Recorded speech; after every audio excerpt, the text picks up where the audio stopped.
Welcome guys. In this video I will tell you how to fix Just Eat app not working.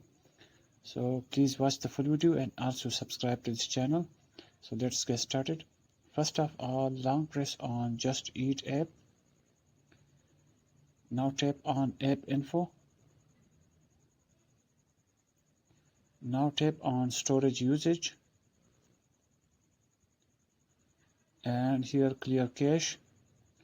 And now clear data. And then tap on OK. Now close this app and go to Play Store or App Store if you are using iOS or iPhone, and then tap on search option in the bottom right corner.